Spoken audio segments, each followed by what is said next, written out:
Welcome back. 7:13 now. Larry Nassar, the doctor convicted of sexually abusing dozens of female gymnasts, is recovering after he was stabbed at a federal prison in Sumter County. That attack happened Sunday during a fight. Nassar stabbed several times. He is said to be in stable condition. And joining us this morning to talk more about it is prison expert Larry Levine. Thanks so much for being here this morning. How are you? Doing great. Glad to be with you. So I want to talk first, Larry, about high-profile inmates, because this is not an unusual thing. We saw the same thing happen with Jeffrey Dahmer, other high-profile inmates. Why do they become a target?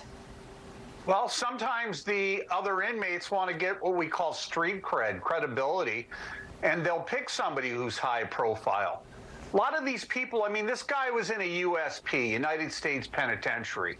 He was never getting out. And a lot of those people in there with him, same thing. They know they're never going to get out. So what's the big deal if they stab him or even kill him? It's not like they're going to get extra time.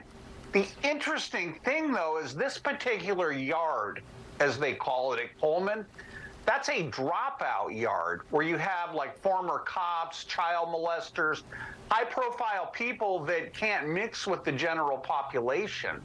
So I'm surprised something like this happened there. But whoever did it, I mean, I don't know if it's a fight. I don't necessarily believe everything the BOP has to say. But whoever did it, it looks like it was an ambush. They got him from behind, got him twice in the neck, twice in the back. He fell backwards. Then they popped him, 6 times in the chest. This is an angry person that did it. And the timing is really unusual. Well, not unusual. They're short-staffed as it is in all the federal prisons. At about 4 o'clock, there's a shift change. And about maybe 3:30, they're going to do what's called a recall. About the time this took place, there would have actually been a new shift of staff coming on and the other shift leaving. So it's like they might not have known about this for a while. They found the guy, at 2:30-something, 2:40-something?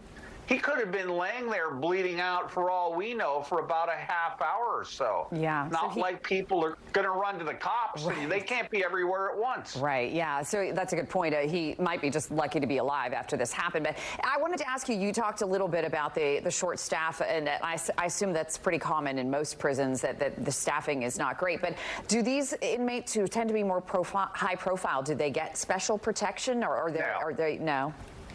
Now, they don't have the manpower. I mean, yeah, they're short-staffed all over the country. Let's look at Jared Fogle. And remember the subway guy when he got assaulted? Matter of fact, one of my clients is the one that assaulted him.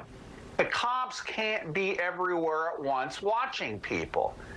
Ghislaine Maxwell, they say that she's a target. Maybe she is, maybe she isn't. She's behind a fence. She's not at some cushy camp somewhere. The cops can't be everywhere at once. And in Nassar's case, he's not going to go back to this yard because now he has that target on his back.